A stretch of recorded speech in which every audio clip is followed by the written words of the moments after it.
نامے رشک طور ہو جائیں گے، خدا تعالی بے حد مسرور ہو جائیں گے۔ سب سے پہلے میں ان قراء حضرات کو مبارکباد پیش کرتا ہوں۔ محترم جناب قاری نسیم صاحب اور قاری لقمان صاحب جنہوں نے قرآن آپ حضرات کو تراویح میں سنایا، الف لام میم سے لے کر والناس تک پورا قرآن آپ کو سنایا، یقیناً یہ مبارکباد کے مستحق ہیں۔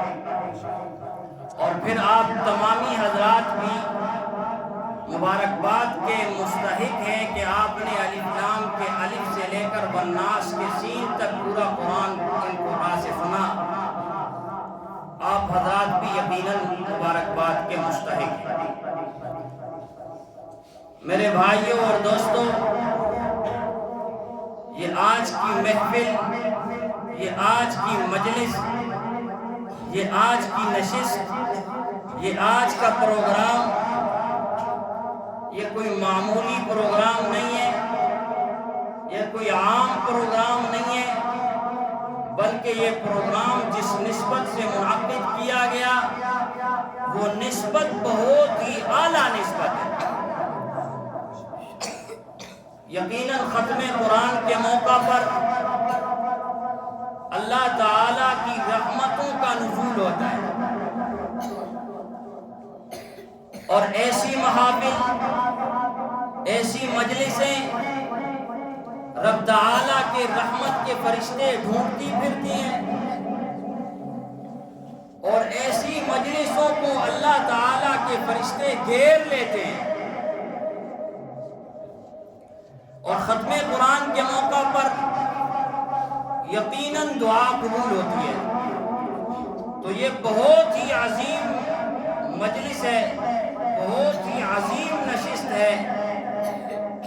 آپ تمام حضرات سے یہ گزارش کی جائے گی کہ آخر تک دل جمعی کے ساتھ، شوق اور ذوق کے ساتھ بیان کو سنیں اور دعا میں شریک ہوں۔ چونکہ ختم قرآن کا موقع ہے، اسی نسبت سے کچھ باتیں آپ حضرات کے سامنے گوش گزار کروں گا۔ یہ قرآن بہت ہی عظمت والی کتاب ہے،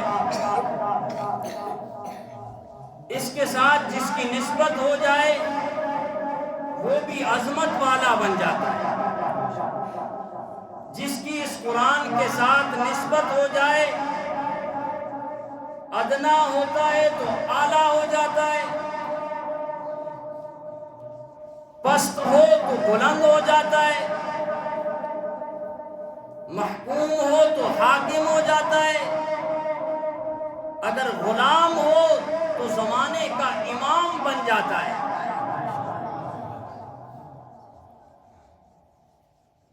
پڑھے لکھے حضرات ذرا توجہ فرمائیں۔ حضور اکرم صلی اللہ علیہ وسلم نے حضرت ابو ہریرہ رضی اللہ تعالی عنہ سے پوچھا، ابو ہریرہ کیا کر رہے ہو؟ فرمایا حضور اللہ کا کلام قرآن پڑھ رہا ہوں۔ پیارے حبیب صلی اللہ علیہ وسلم نے فرمایا ابو ہریرہ قرآن پڑھا کر، قرآن پڑھتے پڑھتے اگر تجھے موت آ جائے تو تیری قبر پر اللہ کے رحمت کے فرشتے ایسی حاضری دیں گے جیسے بندے احرام باندھ کر بیت اللہ کی زیارت کے لیے جایا کرتے ہیں۔ میرے بھائیوں اور دوستوں، کتابیں تو اور بھی بہت ہیں، تورات بھی کتاب ہے، زبور بھی کتاب ہے، انجیل بھی کتاب ہے۔ تورات، زبور، انجیل بھی آسمانی کتابیں ہیں اور قرآن بھی آسمانی کتاب ہے، لیکن ان میں فرق ہے۔ فرق کیا ہے؟ فرق یہ ہے کہ تورات، زبور اور انجیل کتابیں الہی بن کر آئی، اور قرآن ایسی مقدس کتاب ہے کہ جو کلام الہی بن کر آئی۔ تبارک بالقرآن، اس قرآن سے برکت حاصل کرو، فہو کلام اللہ، یہ اللہ تعالیٰ کی کلام ہے، وخرج منہ، اس سے صادر ہوئی۔ یہ قرآن ایسی کتاب ہے کہ جو اللہ تعالیٰ کا کلام ہے۔ تورات، زبور، انجیل قرآن جیسی نہیں، اور صاحب قرآن جیسا بھی کوئی نہیں ہو سکتا، صاحب قرآن جیسا بھی کوئی نہیں ہو سکتا ہے۔ قرآن کریم صداقتوں کا مجموعہ بن کر آیا، قرآن کریم حقیقتوں کا خزانہ بن کر آیا، قرآن کریم دستور حیات بن کر آیا، قرآن کریم منشور حیات بن کر آیا، بلکہ قرآن کریم سارے انسانوں کے لیے آب حیات بن کر آیا۔ قرآن کریم ساری کائنات کے لیے آب حیات بن کر آیا۔ میرے بھائیوں اور دوستو، حضرت امام احمد بن حنبل رحمۃ اللہ علیہ کو 99 مرتبہ اللہ تعالیٰ کے جلووں کی زیارت ہوئی۔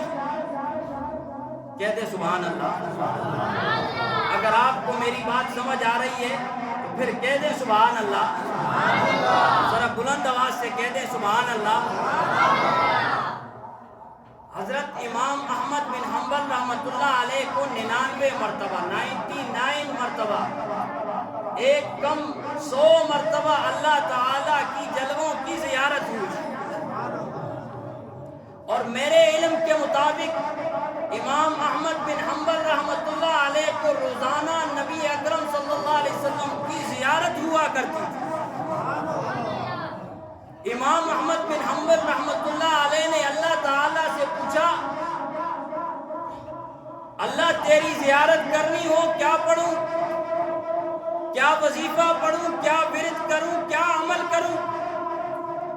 اللہ تعالیٰ نے فرمایا قرآن پڑھ۔ کیا فرمایا؟ ساتھ دیں گے نا؟ بیداری کا ثبوت دیں گے؟ ماشاءاللہ ہوشیار ہیں اور بیدار ہیں نا؟ اللہ تعالیٰ نے فرمایا قرآن پڑھ۔ امام صاحب فرماتے ہیں اللہ سمجھ کے پڑھوں یا بغیر سمجھے پڑھوں؟ فہمن او بدون فہمن؟ اللہ فرماتے ہیں سمجھ کے پڑھے یا بغیر سمجھ کے پڑھے تیری مرضی، کتاب تو میری ہے نا، پڑھنا تیرا کام ہے، دیدار الہی کرنا میرا کام ہے۔ پڑھنا تیرا کام، دیدار الہی کرنا میرا کام ہے۔ آسمانوں سے بارش کا قطرہ اترتا ہے، آسمانوں سے بارش نازل ہوتی ہے، آسمانوں سے رب تعالیٰ کا قرآن بھی آیا۔ بات سمجھ نہیں آتی؟ آپ ابھی پہنچے نہیں ہیں۔ آسمانوں سے بارش اترتی ہے، قرآن بھی آسمانوں سے اترا۔ بارش کے پانی کا قطرہ سانپ کے منہ میں آ جاتا ہے، زہر بن جاتا ہے، سپی کے منہ میں آ جاتا ہے، موتی بن جاتا ہے۔ آپ ابھی نہیں پہنچے۔ بارش کا قطرہ سانپ کے منہ میں آ گیا، زہر بن گیا، سپی کے منہ میں آ گیا، موتی بن گیا۔ اللہ تعالیٰ نے آسمانوں سے بصورت رحمت مکہ معظمہ پر قرآن مجید کو اتارا۔ جو سانپ خصلت انسان تھا اس نے انکار کیا، وہ زندیق بن گیا۔ ابو بکر نے اقرار کیا، وہ صدیق بن گیا۔